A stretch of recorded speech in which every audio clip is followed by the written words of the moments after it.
La llamaban fea y siempre fue humillada. Fue entregada en matrimonio por su propio padre a un hombre que amaba a otra, pero él la amó como ningún otro.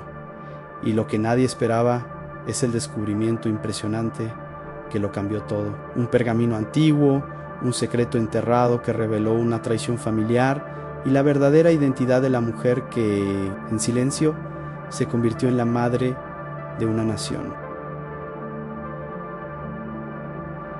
Pero el camino hacia esa revelación fue largo y doloroso. Un viaje de una década en el que Lía, la hija no deseada, tuvo que aprender a encontrar su valor en la mirada de Dios, porque la de los hombres solo le había dado dolor. Antes de comenzar el video, cuéntame, ¿crees que el amor puede nacer del rechazo y la traición? En las polvorientas llanuras de Harán, las campanas no sonaban, solo el balido de los rebaños y el murmullo del viento. La vida se medía por el movimiento del sol y las costumbres de los antiguos. En esa tierra de polvo y promesas, Lía creció en la sombra de Raquel, su hermana, ambas hijas de Labán, el hombre de las 1000 artimañas, mientras Raquel, con sus ojos claros y su cabello que el sol tenía de oro, era la joya de la familia. El orgullo de su padre, Lía era la espina, la pieza que no encajaba. Sus ojos, profundos y oscuros, no brillaban, solo observaban. Sus manos, hábiles con la rueca y la aguja, eran las de una obrera, no las de una princesa. Desde niña escuchó que su belleza estaba en el alma, un consuelo vacío que los adultos le susurraban cuando nadie la elegía para los juegos. Aprendió a callar, a desvanecerse en el fondo de las tiendas, a encontrar en el silencio la única paz posible. Su vida era una espera silenciosa, pero la espera terminó el día en que Jacob, un hombre con la fuerza de la tierra de Canaán, legó a Opozu. Su mirada no se detuvo en Lía, ni ninguna de las otras hijas. Se fijó en Raquel y la vio como si fuera la única mujer en toda la tierra. Su amor por ella fue instantáneo, feroz, y Lía, escondida detrás de los cántaros de agua, lo vio todo. Vio la forma en que sus ojos se iluminaban, la sonrisa que solo le dedicaba a ella. Lo que nadie supo es que Lía se había enamorado de ese mismo hombre, con el mismo corazón de niña que nadie había visto. Vio la pasión en él y en el eco de sus propios sentimientos. Fue un amor en silencio, un deseo sin esperanza. La historia se escribió en un instante. En Jacob trabajaría 7 años por la mano de Raquel, su prometida, y Lía, con el corazón roto, se resignó a ser solo la sombra de esa historia, una testigo de un amor que jamás le pertenecería. Los años pasaron como agua entre los dedos. Cada amanecer, Lía veía a Jacob trabajar, fuerte, incansable, con una determinación que la hacía suspirar. Cada atardecer lo veía al lado de Raquel, susurrándole promesas al oído. Lía aprendió a vivir con el dolor de ese amor ajeno. Lo convirtió en la fuerza para tejer, para cuidar de los rebaños, para obedecer a su padre. Pero el corazón de Jacob solo tenía un nombre. Labán, astuto y codicioso, notó el amor ciego de Jacob por Raquel y concibió la trampa. No dejaría que su hija invaluable se fuera sin una compensación justa. O, mejor dicho, no dejaría que su hija invisible se quedara sin un marido. La noche de la boda, con la tienda de Jacob preparada y la fiesta en su apogeo, un velo espeso cubrió el rostro de la novia. Labán, con una sonrisa de lobo, guió a Lía a la tienda de Jacob, y en la oscuridad de la noche, Jacob, embriagado por el vino y la espera de 7 años, tomó a su esposa, no sabía que era la mujer equivocada. El amanecer reveló la traición. La luz de la mañana, cruel y sin piedad, entró por la abertura de la tienda, revelando el rostro de Lía. Jacob se levantó de un salto.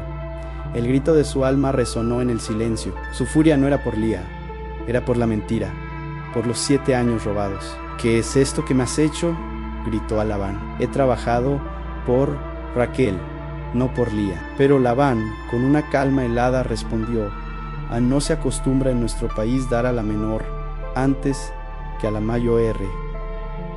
¿Era una ley antigua o una excusa conveniente? Lía nunca lo supo. Jacob, con la amargura en la boca y la decepción en los ojos, aceptó el trato. Trabajaría otros 7 años por Raquel. Y Lía, la moneda de cambio, la pieza de ajedrez en un juego de hombres, se quedó en la tienda de un hombre que la había aceptado por obligación, no por amor. Se convirtió en la esposa que nadie amó. Los días siguientes fueron un tormento silencioso. Jacob se casó con Raquel, y la pasión que sentía por ella era tan brillante que cegaba a todos. La diferencia entre las dos hermanas era un abismo. Mientras Raquel era amada, Lía era tolerada. Raquel era el sol, Lía era la luna. Años de rechazo, años de ser invisible, se habían acumulado en el alma de Lía. Y ahora, en el centro de su matrimonio, la herida se hacía más grande, pero había un testigo de su dolor, un oyente de sus oraciones en Dios. La Biblia dice que cuando Dios vio que Lía no era amada, le abrió el vientre. Su primer hijo, Rubén, nació. Su nombre significaba mira, un hijo, y en Lía encontró una pizca de esperanza. Ahora mi marido me amará, pensó, pero Jacob la seguía ignorando. Luego vino Simeón, Dios ha oído mi aflicción. Leví, ahora mi marido se unirá a mí. Con cada Ishu, Lía rezaba, esperaba, anhelaba un amor que Jacob no podía darle.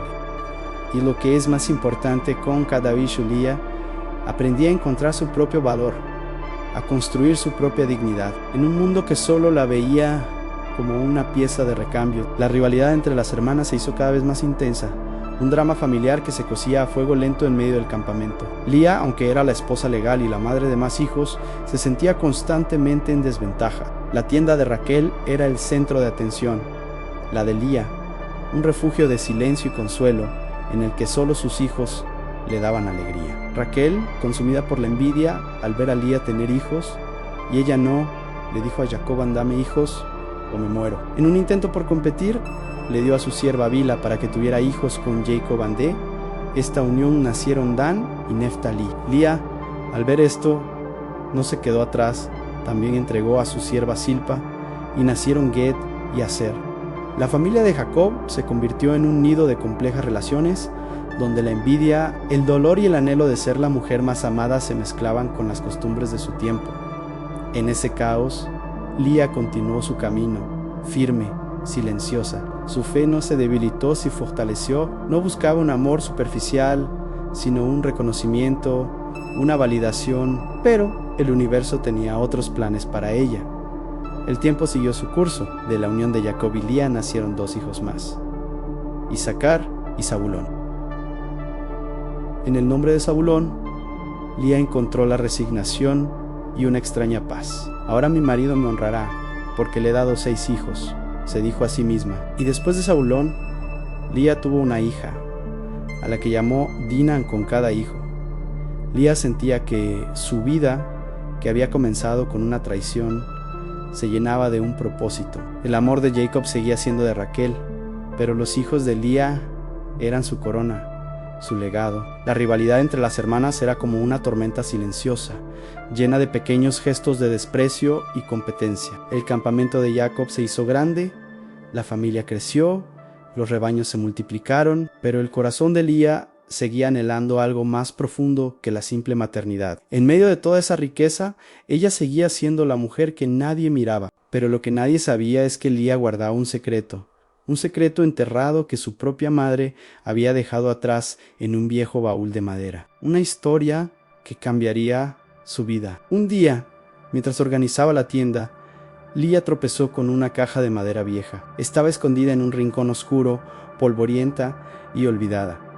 Era de su madre. La abrió con manos temblorosas. Dentro había telas antiguas, joyas desgastadas y al fondo un rollo de pergamino. Tenía la caligrafía suave y redonda de su madre. Lía se sentó en el suelo de tierra y leyó. El pergamino no era una carta, era una profecía. Hablaba de un linaje, de una promesa divina que pasaría por las manos de una mujer de ojos oscuros, que no sería la más bella, pero que tendría la fuerza de la tierra. Un linaje que daría a luz a un rey que redimiría al mundo. La profecía hablaba de una mujer que sería madre de una nación, que tendría un corazón que nadie vería al principio, pero que al final sería la clave. Lía sintió un escalofrío. Cada palabra resonaba en su alma. El que me ve, Dios ha oído, se unirá a mí. Las palabras de los nombres de sus hijos no eran solo lamentos, eran promesaos, eran parte de una profecía milenaria que se había cumplido a través de ella. El pergamino no era solo una historia, era un mapa del destino de Lía. y su contenido le reveló un secreto. La profecía no era para Raquel, la amada de Jacob, era para ella, para Lía, la mujer que siempre había sentido que no encajaba, la que fue rechazada, la que fue invisibilizada, la que ahora se daba cuenta de que Dios la había elegido. Lía leyó el pergamino una y otra vez.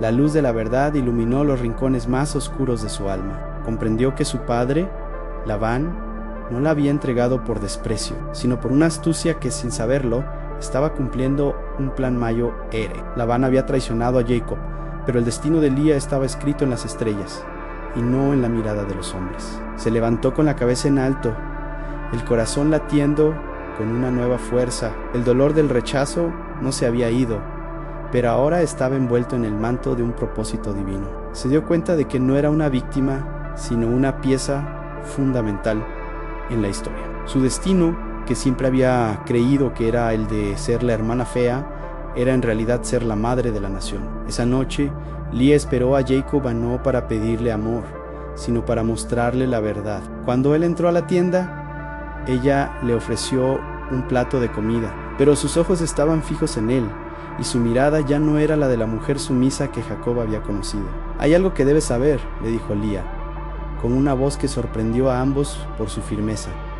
Le mostró el pergamino. Jacob, al principio, frunció el ceño. Pensó que era un engaño de Labán, otra de sus mentiras. Pero mientras Lía le explicaba la profecía, mientras hablaba de los nombres de sus hijos, de cómo Dios la había visto en su dolor, algo en el corazón de Jacob se rompió. Vio en Lía una fuerza que no había visto en Raquel.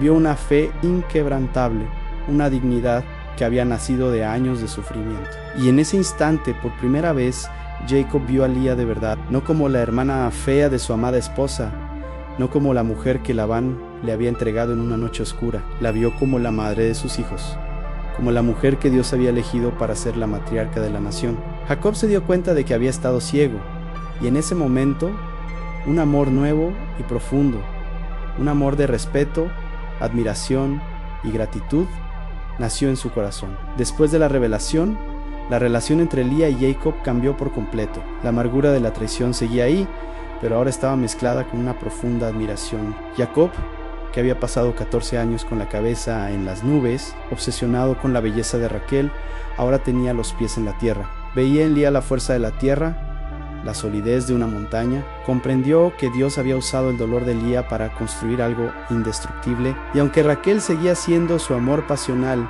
Lía se convirtió en su compañera, en la roca de su familia. En los días siguientes, Jacob tomó una decisión audaz. Era hora de dejar a Labán y regresar a la tierra de Canaán, a la tierra que Dios le había prometido. La partida fue en secreto, en la oscuridad de la noche. Con los hijos, las siervas y los rebaños de Jacob, cuando Labán los alcanzó, se produjo una tensa confrontación, pero las palabras de Jacob, que ya no eran las de un hombre ingenuo, sino las de un líder, lo hicieron retroceder. Jacob había cambiado, se había convertido en el líder que Lía siempre había sabido que sería. El viaje de regreso a Canaán fue largo y lleno de peligros. El mayo Ere de ellos, el encuentro con Esaú, su hermano, que juró matarlo años atrás. Lía, con sus hijos a su lado, enfrentó ese viaje con una calma que sorprendió a todos. Ya no temblaba, ya no se escondía. La mujer que se había sentido invisible toda su vida, ahora caminaba con la cabeza en alto. Vio a Jacob organizar su familia, poniendo a Raquel y a su amado José al final, a salvo, y a ella y sus hijos adelante como un escudo. Aunque le dolió, Lía entendió. Jacob seguía siendo un hombre que amaba, y su amor por Raquel era profundo. Pero Lía ya no necesitaba ser amada con esa intensidad. Tenía su propio propósito, su propio destino. El encuentro con Esaú fue una prueba. Jacob tembló de miedo, pero Lía se mantuvo firme, con una fuerza que emanaba de su fe. La reunión fue pacífica, un milagro. Y en ese momento, Lía sintió la paz por primera vez en su vida.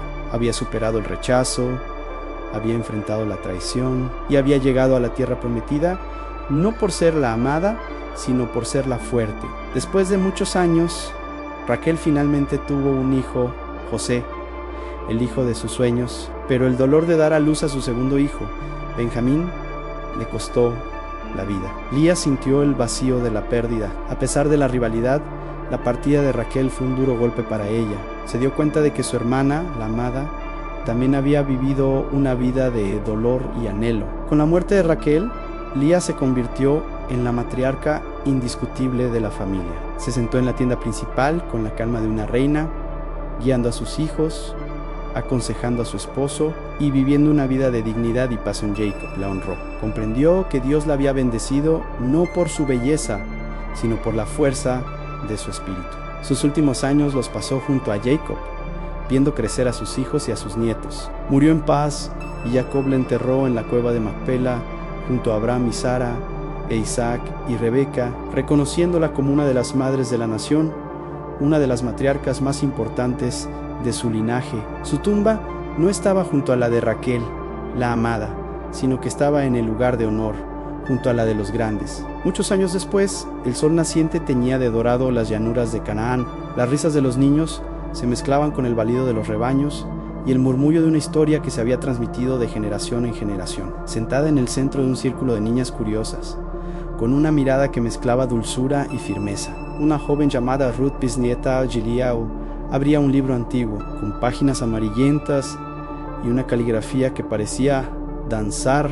Hoy vamos a escuchar la historia de una mujer que nació prisionera del rechazo, pero se convirtió en la reina de su propio destino, dijo ella, sonriendo. Las niñas se agitaron, se acomodaron y tomaron las manos de sus amigas. Dicen que era fea, comenzó Ruth con voz suave, que no tenía brillo en los ojos ni encanto en el rostro. Dicen que fue entregada en matrimonio por vergüenza, pero lo que nadie sabía es que tenía una belleza que el mundo no podía ver, porque el mundo tenía los ojos ciegos. La historia de Lía no era solo la de una mujer rechazada, era la historia de un milagro, la prueba de que el valor no está en el espejo ni en la mirada de los otros, sino en la llama que se enciende en el corazón de quien enfrenta el dolor con dignidad. Ruth continuó, con la voz llena de emoción.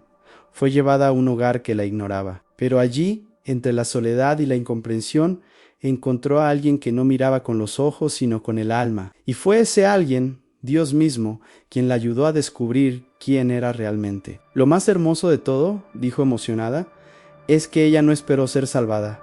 Ella misma se reconstruyó, cosió su dignidad con sus propias manos, eligió la fe sobre la desesperación. Las niñas, ahora en absoluto silencio, escuchaban cada palabra. ¿Y saben qué pasó?, preguntó Ruth, sonriendo. Se convirtió en la madre de la nación, en la abuela de nuestro pueblo, en la mujer cuyo nombre sigue siendo susurrado cada vez que una niña cree que no necesita ser bonita para ser grandiosa. Al final de la lectura, las niñas aplaudieron con palmas suaves, como quien respeta algo sagrado. Ruth cerró el libro con cariño y alzó la mirada hacia el cielo, donde el sol se ponía lentamente, tiñendo todo de dorado. A lo lejos, las montañas de Canaán se alzaban, testigos de la historia de una mujer que venció, no a pesar del dolor, sino gracias a él. Y su historia no era solo suya, era la de todas las mujeres que se sintieron invisibles, rechazadas, silenciadas, y que aprendieron que el valor no está en el espejo, sino en el coraje de mantenerse en pie. Si esta historia te conmovió y te hizo reflexionar sobre el verdadero valor, dale un me gusta y comenta desde qué lugar del mundo me estás escuchando. Y si te inspiró a creer en la fuerza interior, comparte este video. Suscríbete para no perderte las historias que transforman. Hay muchas más esperando ser contadas.